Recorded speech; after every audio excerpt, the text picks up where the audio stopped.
સદંતર બંધ કરવામાં આવે છે।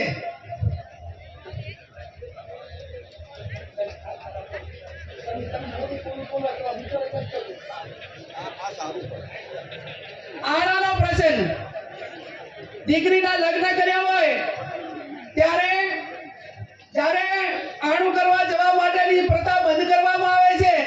આપણા સમાજના રીત રિવાજ મુજબ કન્યાને સસરાના પક્ષમાંથી બે વ્યક્તિઓ આવી અને તેના પિયરમાં મૂકી જવાના રહે છે। બોલામણા પ્રથા સદંતર બંધ કરવામાં આવે છે। બીમારી પ્રસંગે રાવણા કે અન્ય આમંત્રણ પ્રથા એટલે કે બોલામણા પ્રથા સદંતર બંધ કરવામાં આવે છે।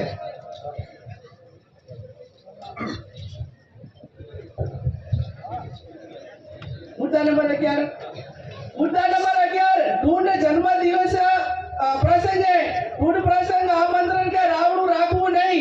जन्म દિવસની ઉજવણી પ્રસંગે સદંતર બંધ કરવામાં આવે છે। જન્મ દિવસની ખુશી પેટે જે તે વ્યક્તિએ નજીકની આપણા સમાજની લાઇબ્રેરી હોય અથવા શૈક્ષણિક સંસ્થા હોય ત્યાં યથાશક્તિ ફાળો આપી શકશે। मुद्दा नंबर 12 छूटाछेड़ा बाबत સગું કરતી વખતે બંને પક્ષોએ જોઈ વિચારી પક્ષોએ એકાબીજાના દીકરા દીકરીને સામસામે જોયા પછી સગું નક્કી કરવું। તેમ છતાં બંને પક્ષોએ કોઈ પણ પ્રકારનો મતભેદ ઉભો થાય તો ગામ કમિટી અને સમાજે સમાધાન માટે પૂરો પ્રયત્ન કરવા છતાં સમાધાન ન થાય તો ગુણ દોષના ધોરણે નીચે પ્રમાણે વ્યવહાર નક્કી કરવામાં આવે છે। સગાઈ માત્ર કરેલી હોય તો એનો 51,000 રૂપિયા અને 50% એ પૈકીની રકમ એ શૈક્ષણિક સંસ્થામાં આપવાની રહેશે।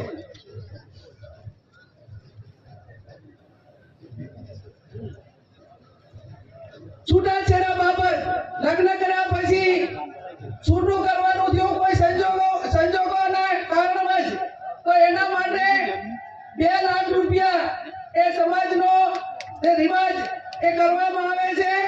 અને ત્રીજું લગ્ન કર્યા પછી સંતાન હોય તો એના માટે કરીને 3 લાખ રૂપિયા એ આપણે સમાજનો રિવાજ એ નક્કી કરવામાં આવે છે।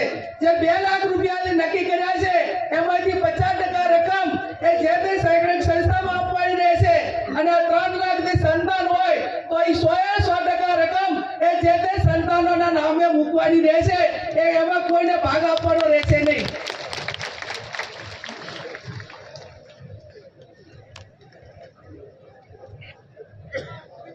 મૈત્રી કરાર હવે મૈત્રી કરાર હોય કે લવ મેરેજ હોય આ કાયદાથી બંધાયેલી વસ્તુ છે। પણ મૈત્રી કરાર તેમજ ભાગીને પ્રેમ લગ્ન કરનારને અથવા સમાજે આ બાબતમાં કોઈ બીજા સમાજ કે એવું થયું હોય તો એને જેટલું શક્ય છે એટલું સમાધાન કરવા માટેનો પ્રયત્ન કરવો અને આવી ઘટનાઓ ન બને એટલા માટે સમાજમાં સમજણ ઊભી કરવી।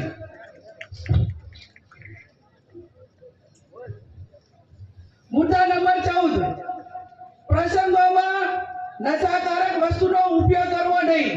સમાજમાં કોઈ પણ સારા નરસા તમામ પ્રકારના પ્રસંગોમાં વ્યસન વાળી કોઈ પણ પ્રકારની વસ્તુ ગોળી બીડી અફીણ આ કોઈ પણ નશાના કોઈ પણ પ્રકારની બદીઓ એ લગ્ન કે આ પ્રસંગમાં ન વપરાય એવું પણ આજે સમાજ નક્કી કરે છે।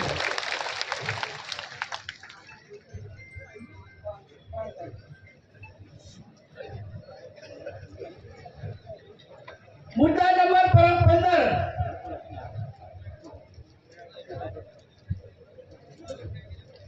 मरण प्रसंगे अपना माता पिता के कोई पण वडील ए गुजरी जाए અને ઉંમર લાયક હોય તો માત્ર મરણ પ્રસંગે ખીચડી કઢી તેલ અથવા ઘી બાબરું વાંચીમાં અન્ય કોઈ વસ્તુ વાપરી શકાશે નહીં। બેસરામાં કોઈ પણ વારને વાર ન કરવો અને શક્ય હોય એટલું જે તે વિસ્તારના ઉલ્લેખ પ્રમાણે કરીને એ ઝડપી પતે એવા પ્રયત્નો કરવા। જે કોઈ કવાર ન હોય જે તારે જન્મ આપવા એ ટાઈમે કોઈ વાર નથી હોતો કોઈ બીજા પેડામાં નથી હોતો એટલે આવા પ્રસંગોમાં કોઈ વારની કે એની રાહ જોવી નહીં। વિનંતી, દરેક ગામમાં કુટુંબ વાઇઝ આ જે કમિટીઓ જે બનાવવાની છે એની અંદર આજે આપણું આ બંધારણ છે એ બંધારણ દરેક કુટુંબ વાઇઝ પહોંચે એના માટેના પ્રયત્નો કરવાના. દરેક તાલુકામાં તાલુકા કક્ષાએ બંધારણ અમલમાં માટે આવે તે માટે સંકલન સમિતિ બનાવવાની, તાલુકાની સંકલન સમિતિ બનાવવાની અને એકદમ ચુસ્તપણે આ બંધારણ અમલમાં થાય એના માટે તમામ પ્રયત્નો કરવાના.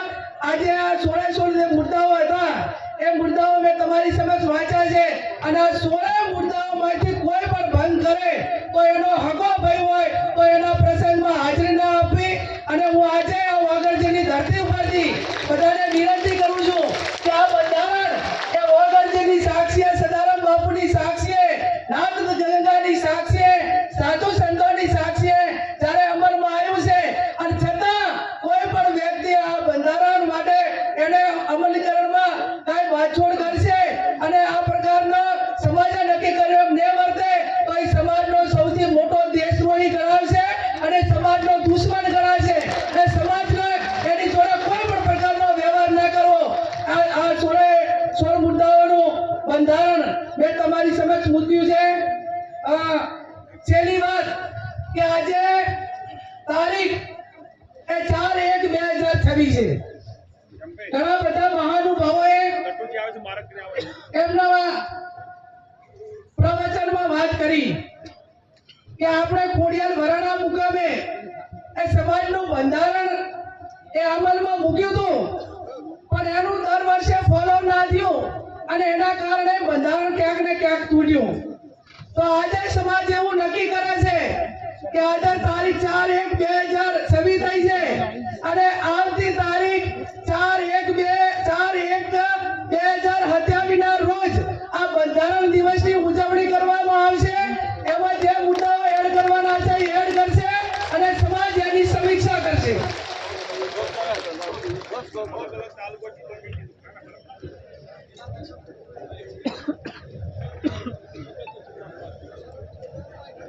એમાં અમલીકરણ કે આપણે સમાજના બંધારણની ઉજવણી માટે જે તે વખતે આપણી જે ધાર્મિક જગ્યા હશે અને બધા આગેવાનો જે પ્રમાણે કહે છે એ પ્રમાણે આપણે નક્કી કરીશું. આજે આ તમામ મહાનુભાવોની હાજરીમાં, સાધુ સંતોની હાજરીમાં બંધારણ દિવસની ઉજવણી કરવા માટેની વાત અલ્પેશભાઈ કીધી હોય ત્યારે આ સમાજમાં એક વેદના સાથે, દીકરી સાથે બહુ ગંભીરતાથી વાત કરું છું ભાઈ શ્રી અલ્પેશભાઈ કે વર્તમાન સમયની અંદર SIR એટલે મતદાર યાદી સુધારણા કાર્યક્રમ થયો અને કાર્યક્રમ થયો ત્યારે ગામડે ગામડે અમારી સામે આંકડા આવ્યા.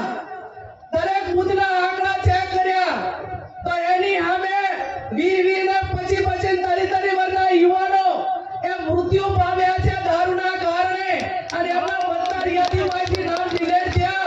આ તારણ અમારી નજરની સામે આવ્યું છે.